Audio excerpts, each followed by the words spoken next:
Բարև Ֆակտոր TV հյուրը քաղաքագետ Ստեփան Գրիգորյանն է, ողջույն պարոն Գրիգորյան։ Այսօր ԱՄՆ-ում հանդիպում են Հայաստանի արտգործնախարար Արադ Միրզոյանը եւ ԱՄՆ պետքարտուղար Մարկո Ռուբիոն թեման թրիփի կենսագործման շրջանակի վերաբերյալ համատեղ հայտարարությունն է։ Ինչպես է գնահատում այս իրադարձությունը, արդյոք կարելի է պնդել, որ որոշակի գործնական փուլ է մտնում այս process-ը։ Շնորհակալություն հրավերի համար, բարև ձեզ։ Նախ ուզում եմ ասել, որ միայն կարելի է ողջունել, որ Հայաստանի այսօրվա իշխանությունները հետևողական են։ Հիշում եք, 4 ամիս առաջ, 3 ամիս առաջ, մի ամիս առաջ մենք անընդհատ մտահոգություն էինք արտահայտում, ինչ առումով։ Շատ լավ է։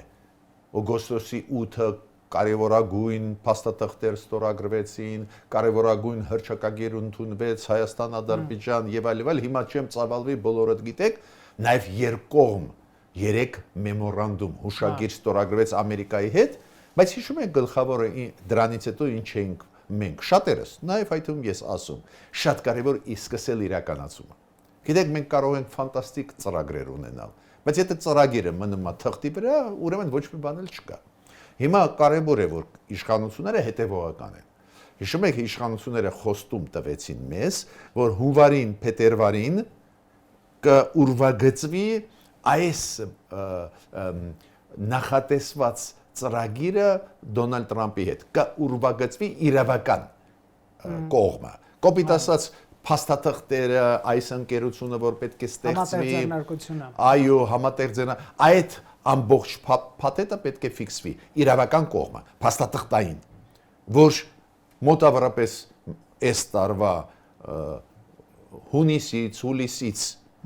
սկսվի իրականացում։ Ուրեմն հիմա պետք է դա արվի։ Ու այդ ձեր բերած օրինակը, որ Արադ Միրզոյանը մեկնեց Վաշինգտոն, Մարկո Ռուբիոյի հետ շատ կարևոր հայտարարություն կանեն եւ այլն, հենց այդ փաստաթղթերի հետ կապված է։ Իրավական կողմը ակտիվ ֆուլի մեջ է։ Իսկ Հայաստանը ինչ է ստանում, պարոն Գրիգորյան, ԱՄՆ-ի հետ Թրամփի ուղի նախագծով, որով նաև հիշեցնեմ հեռուստադիտողներին, Հայաստանի տարածքում երկաթուղագծեր, ավտոճանապարհներ, միջազգային կարգի պետք է ստեղծվեն, նաև գազատարներ, նավթատարներ կառուցվեն եւ մալուխագծեր, ամբողջ գաղափարախոսությունը դա է, սա քաղաքական ակտ է, թե տնտեսական բարիքներ բերող, թե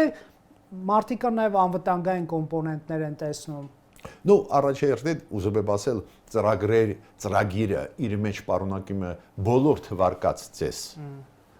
ճանապարհները բացել, չգիտեմ, մալուխ, չգիտեմ, գազամուխ եւ բայց գլխավորը ու առաջի փուլը ու գլխավորը դա մեղրի երկաթգծի վերականգնումն է։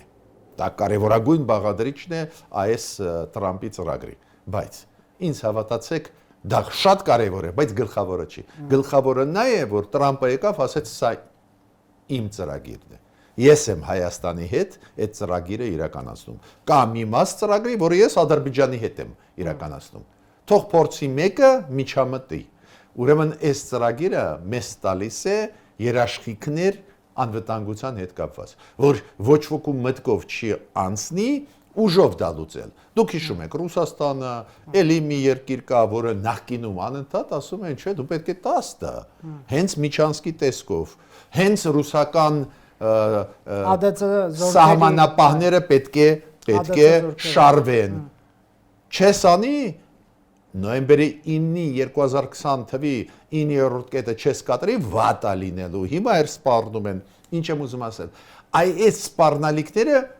գնացին երկրորդ պլան, չեմ ասում չեզոքացան, բայց գոնե գնացին երկրորդ պլան։ Ուրեմն պետք է ճիշտ ասենք ժողովրդին, որ առաջերտին քաղաքական մասը, անվտանգային մասը ստեղ կարևոր է։ Երկրորդը պարզ է,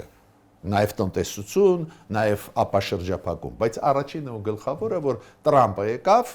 ու ասեց, «Էս է իմ կետը, որտեղ ես համագործակցում եմ»։ Ով աստեղ, չէ, ինքը նայեց քարտեզում ու հարցրեց օգնականներին։ Ով աստեղ, իրան ասեն, այս մասը հայկական է։ Դե տեսեք, մտահոգությունները նաև երբեմն ընդդիմադիր դաշտից հնչում, որ Փաշինյանի իշխանությունը ԱՄՆ-ին բերելով Իրանի սահման, նախ բախում է հրարում Իրանի եւ ԱՄՆ-ի միջև եւ երկրորդը Ռուսաստանի եւ ԱՄՆ-ի միջև, հետեւաբար բախման կենտրոն է դառնում հատկապես Սյունիքը, դե Թուրքիան ու ադրբեջանցիներն էլ չհաշված, դե Եվրամիությունն էլ այնտեղ է, հա, արդյոք նման մտահոգությունը փաստացի չի, ինչ եք դուք մտածում։ Ոչ, փաստացի չի, շահարկում է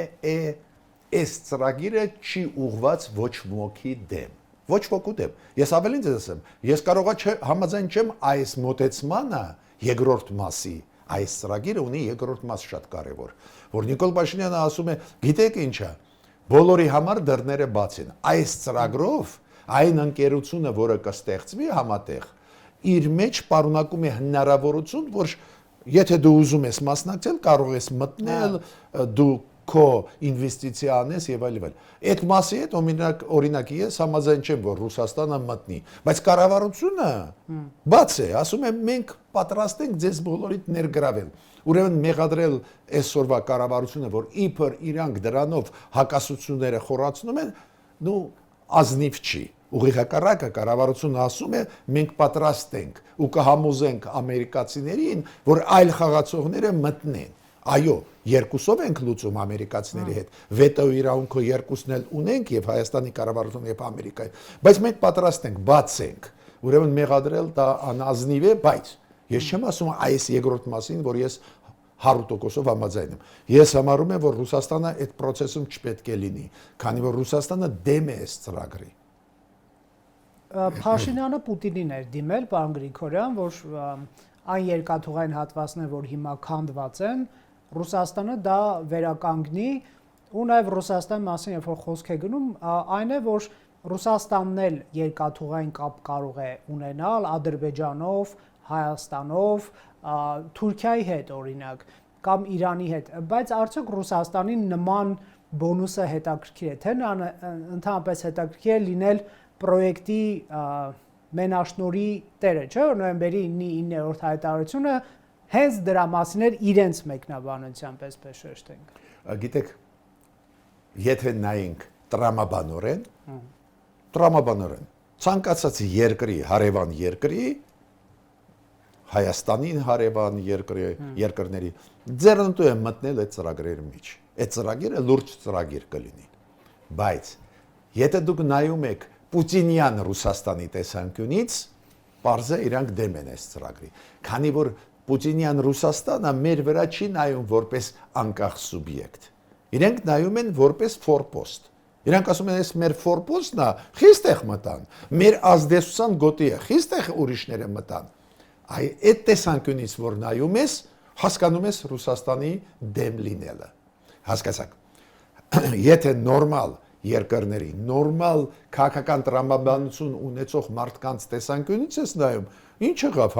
համագործակցենք։ Հակառակը, ես ուզում եմ ասել, դա կարող է դառնալ կետ համագործակցության Միացյալ Նահանգներ, Ռուսաստան, Միացյալ Նահանգներ, Իրան։ Ի վերջո ինչքան կարող է Միացյալ Նահանգները Իրանի հետ հակասության մեջ մտնի, չգիտեմ, ռմբակոծի, ինչքան կարող է, չմտածեք, որ ուրախ են Միացյալ Նահանգները, բայց Ռուսաստանի տեսանկյունից տրամաբանությունը նա է, որ Հայաստանը պետք է մեկուսացված լինի, Հայաստանում մենք պետք է մենաշնորհներ ունենանք, ինչի Ռուսաստանը ցավոտ է ընդունում, որ Ադրբեջանը մեզ բենզին է տալիս, քանի որ այդ բենզինը ավելի էժան բենզին է, ավտոմատ Ռուսաստանի դերը, Ռուսաստանի բենզինի դերը, մեր երկրում գազի դերը նվազում է, չէ, ավտոմատ։ Եվ ավելի փոքր քանակով մենք կառնեն Ռուսաստանի ավելի մատչելի գնով, քանի որ մրցակցություն կա։ Ուրեմն ստեղ Պուտինյան Ռուսաստանի մասին է խոսքը։ Ես Ռուսաստանի իսկական շահերի մասին հիմա չեմ ուզում խոսել։ Ի վերջո, եկեք անկեց խոսենք։ Այնքան քննարկում են ազդեցությունը Հարավային Կովկասում Ռուսաստանի, Վրաստանում 0 է, Ադրբեջանում 0, Հայաստանում հիմա 0-ի հասնում։ Մենակ մի կետ կար, որը նվիրյալ Ռուսաստանի կողմնակից են, Ղարաբաղի հայերը չկան։ Ռուսաստանը Ադրբեջանի հետ հանեց այս մարդկանց։ Դες Ռուսաստանը Պուտինյան Ռուսաստանի քայլերը շատ դժվար է հասկանալ։ Կարծես թե իրանք ուղղված են Ռուսաստանի շահերի դեմ, իսկական շահերի, բայց գիտեք, մարդիկ ընտրեցին Պուտինին, հիմա ես իրանց փոխարեն չեմ կարող պատասխանել։ Տեսեք, երբեմն թերահավատություն է հնչում այն ահազանգերի կամ վտանգների կանխատեսումների դեմ, որ Ռուսաստանը Ուկրաինային դեմ պատերազմ մարսելու պարագայում կարող է փորձել կենտրոնական Ասիայի, Հարավային Կովկասի երկրները ռազմական ուժով իրեն ենթարկեցնել եւ Խորհրդային Միություն 2 ստանալ։ Այս մարդիկ ասում են իրենց խնդիր միայն Ուկրաինան է, քանի որ Եվրոպայի անվտանգության խնդիր կա, ՆԱՏՕ-ի ընդհանրացման եւ այլն։ Եվ Ռուսաստանը միայն այդ հարցով է զբաղվում։ Հայաստան ոչ ՆԱՏՕ մտնելու է, ոչ Ռուսաստանին սպառնա, որ մի հատ էլ այստեղ հատուկ ռազմական գործողություն անեն։ Բայց Վլադիմիր Սոլովյովը ջրեց այս հակադրությունները, հակադարձումները, խոսելով Հայաստանի մասին նաև կենտրոնական Ասիայի որպես ազդեցության գոտի եւ կոչ անելով իշխանություններին հատուկ ռազմական գործողություն իրականացնել, այսինքն օկուպացնել Հայաստանը եւ կենտրոնական Ասիայի երկրները լուրջ ընդունել Սոլովյովին։ Ну նախ ի սկզբանե ասեմ պետք է լուրջ ընդունել, բայց ձեզ ուզում եմ գիտեք առաջի արձագանքը տալ այդ ՆԱՏՕ-ն որ հիշատակեցիք։ Ուրեմն Տրամպի ծրագիրը, Տրամպի գալը, տնտեսական ծրագիր իրականացնելու կոմունիկացիոն հավասար է Հայաստանի հայտի Եվրոմիության միանալը։ Մենք դեր պաշտոնական հայտ չենք ներկայացրել Եվրոմիությանը։ Մենք քաղաքական հայտ ներկայացրեցինք, բայց պաշտոնական գրավոր չէ, չդիմեցինք։ Այ իմացեք, այս ծրագիրը համահավասար է դիմելու Եվրոմիության կամ ՆԱՏՕ-ի անդամ դառնալու։ Ինչքան մենք պատրաստ ենք, ինչքան երկար կտևի, մի պահ մոռացեք։ Այս Տրամպի ծրագրի հետ կապված քայլերը Հայաստանի կառավարության համահավասար են այս ձևի։ Պարզ է Ռուսաստանը ցավոտ է նայում։ Ես ուզում եմ ասել, որ իմ կարծիքով մենք հիմա ճիշտ ճանապարհով ենք գնում, Ռուսաստանը կխոչընդոտի, այ դուք ասեցիք երկաթգծի հետ կապված այնտեղ նյուանսներ կան, կասկած ես չունեմ, որ Ռուսաստանը ոչ մի հատվածներ չի վերականգնի, որ երկաթգիծ ապահովի ուղղակի կապ երկաթգծային Ադրբեջան-Հայաստան, օրինակ Տավուշի շրջանում կամ Երասխ-Նախիջևան, կասկած չունեմ, քանի որ Պուտինյան Ռուսաստանի տեսանկյունից դա ծրագրեր են հակասող Ռուսաստանի շահերի։ Իրանք մեր վրա նայում են որպես փորպոստ։ Իրանք չեն նայում, օրինակ Ադրբեջանի վրա իրանք այլ ձևով են նայում։ Իրանք նայում են Ադրբեջանի վրա որպես անկախ պետություն, այո, իրանց ազդեցության գոտի է, բայց ընդունում են որպես անկախ պետություն, ստեղ Թուրքիայի գործոնն կա, բայց ոչ միայն անկախ պետություն, որի հետ իրանք պետք է լեզու գտնեն նույնիսկ ճնշումով։ Մեր դեպքում այդպես չեն նայում։ Ռուսաստանը մեր վրա նայում է որպես ինչ-որ տարածք, որտեղ որ ինչ-որ մարդիկ են, որոնք դուր չեն գալիս կոնկրետ Պուտինին, բայց եթե նույնիսկ ուրիշ մարդիկ լինեն, նորից Պուտինը չի նայի մեր վրա որպես անկախ պետություն։ Այ դրանից ելնելով մենք պետք է քայլեր անենք։ Դրանից ելնելով մենք պետք է ամեն մի հայտարարության արձագանքել։ Այսպես արձագանքել ԱԳՆ-ի արածը բավարար է Փայլուն էր, փայլուն, շատ լավ տեքստ է, բայց այդ առաջի քայլը։ Երկրորդ քայլը կոնկրետ անձի հետ կապված Սալավյովի դեմ պետք է կիրառվի սանկցիան, որ ինքը նոն գրատա հայտարարվի Հայաստանում։ Այդ ազդեցիկ մեխանիզմը պետք չի թերագնահատել։ Երկրորդ քայլը ակնհայտ է, պետք է փակել ռուսական հեռուստաալիքների նվազագույնը քաղաքական հաղորդումները, տոք-շոուները, փակել, որ Հայաստանում չհերհարցակվեն։ Մյուս քայլը, ես չեմ բացառում, դրա պատասխանը պետք է լինի օրինակ հապկից վերջնականորեն դուրս գալը։ Դուրս եկած են գրեթե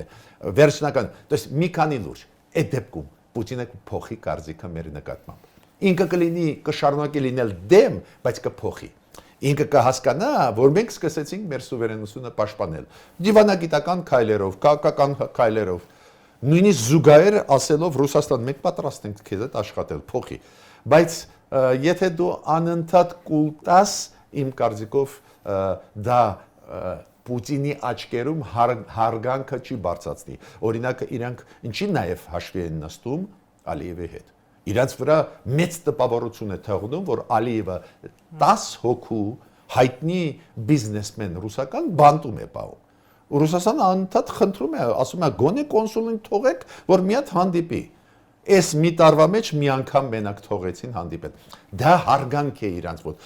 Պուտինը հասկանում է, որ Ադրբեջանը պայքարում է իր սուվերենության համար։ Մեր կառավարության դիրքորոշումը ավելի մեղմ է, ավելի դեմոկրատական է, բայց առանձին դեպքերում ես խորհուրդ կտայի կոշտ արձագանքել։ Իսկ պարոն Գրիգորյան, ինչն է մտահոգում, ինչն է տրորում Ռուսաստանի ոդկը, Հայաստանի ինչ քայլեր,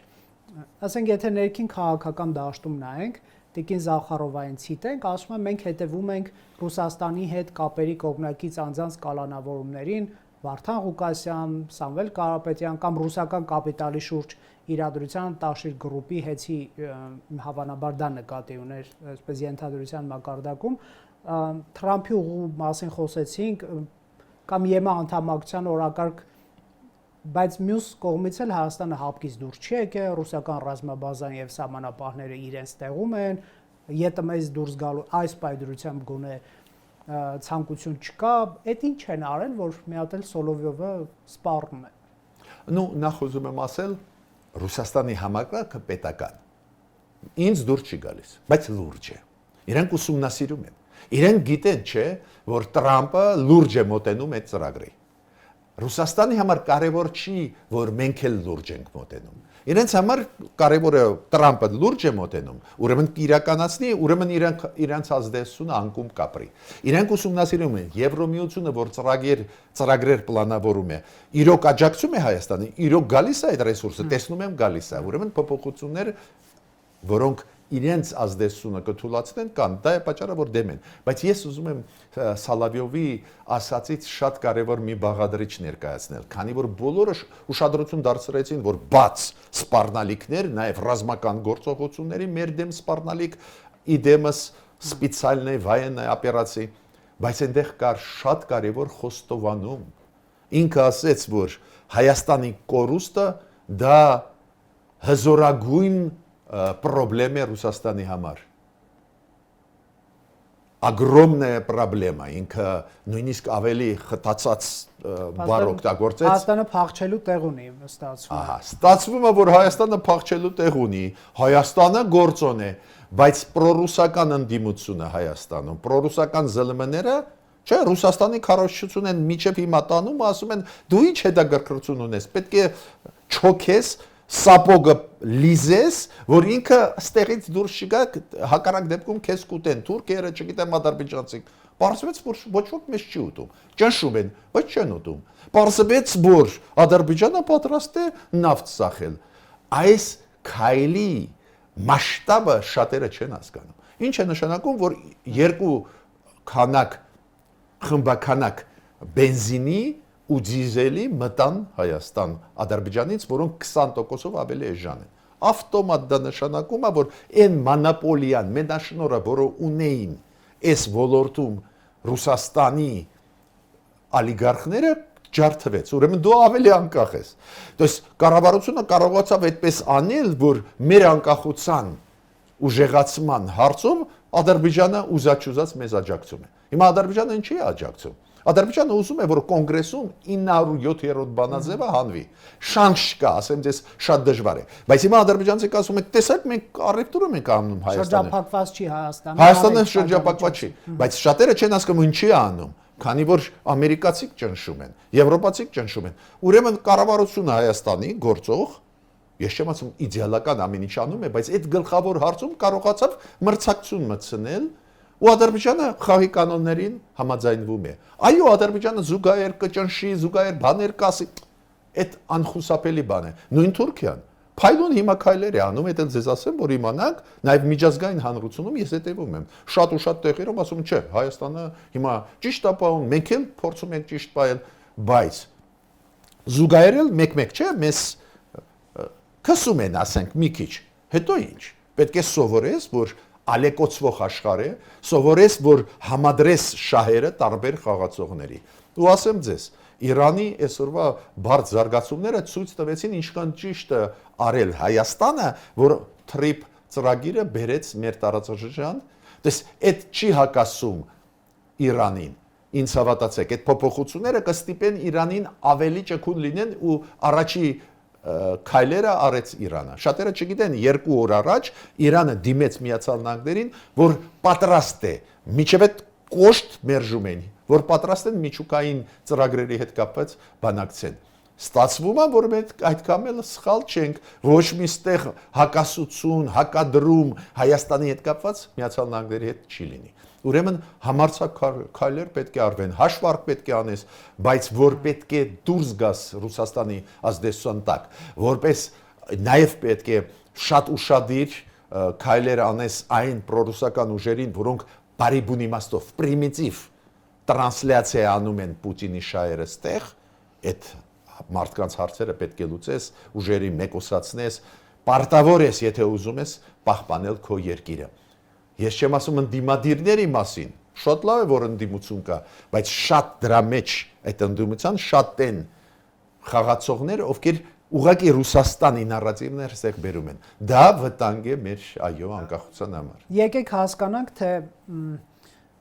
նույն Ռուսաստանի շահերը սպասարկող քաղաքական ուժերի չեզոքացում ասվածը ինչ է ընդհանրապես եւ արդյոք ժողովրդավարությանը սպառնալիք չի լինի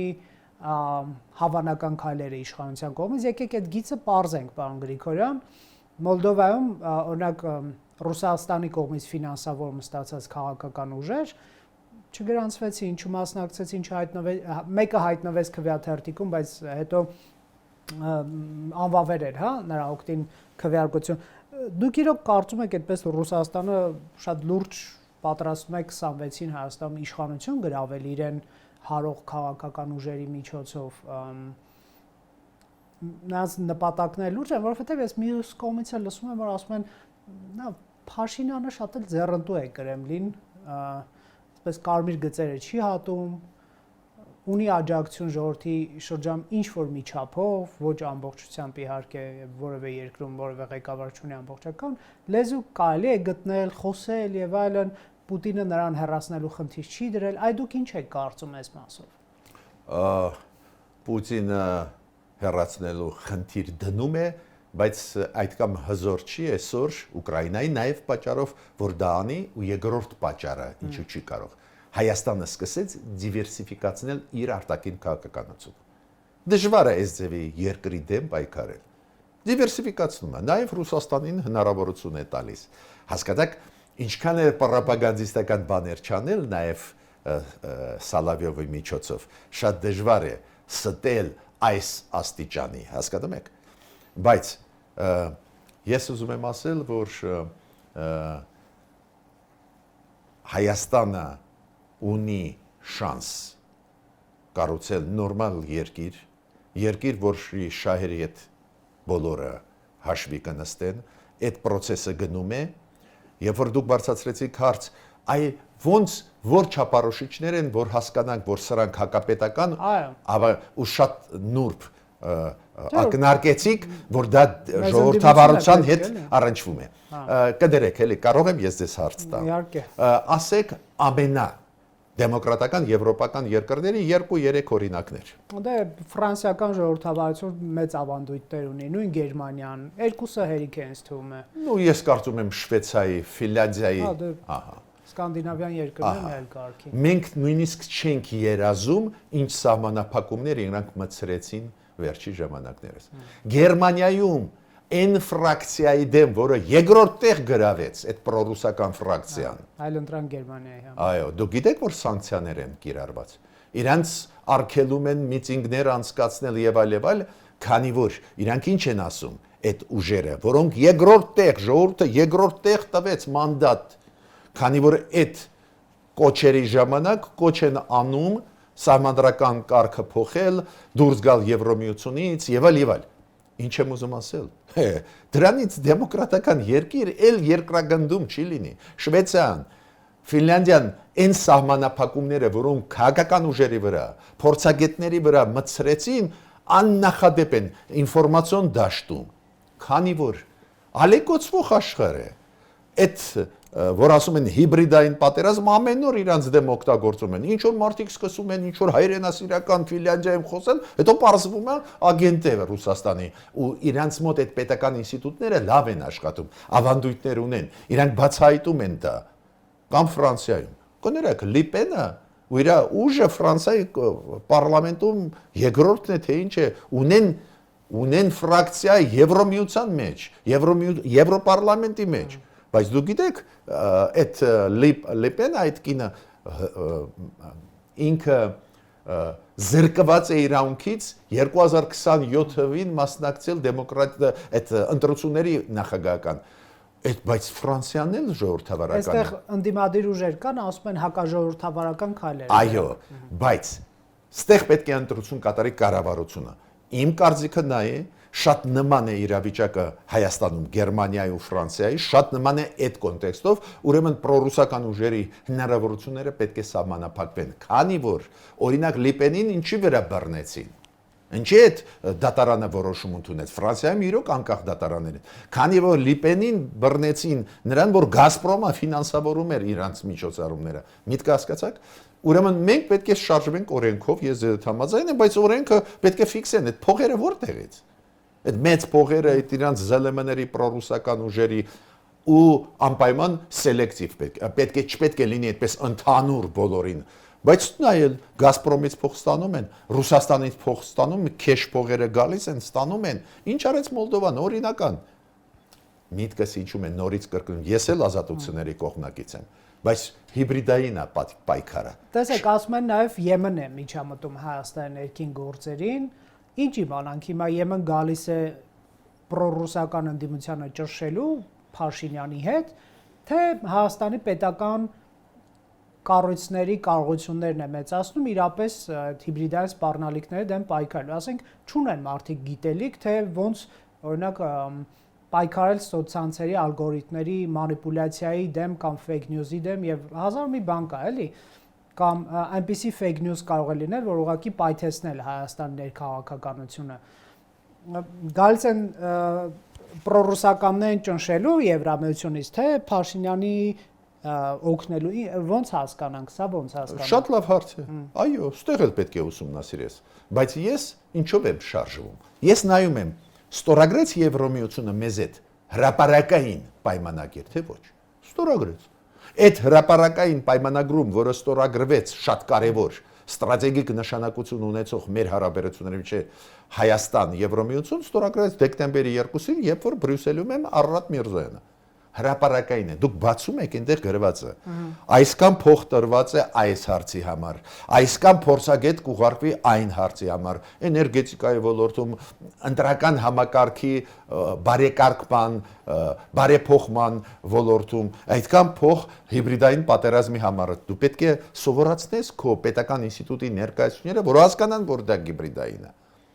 Հիմա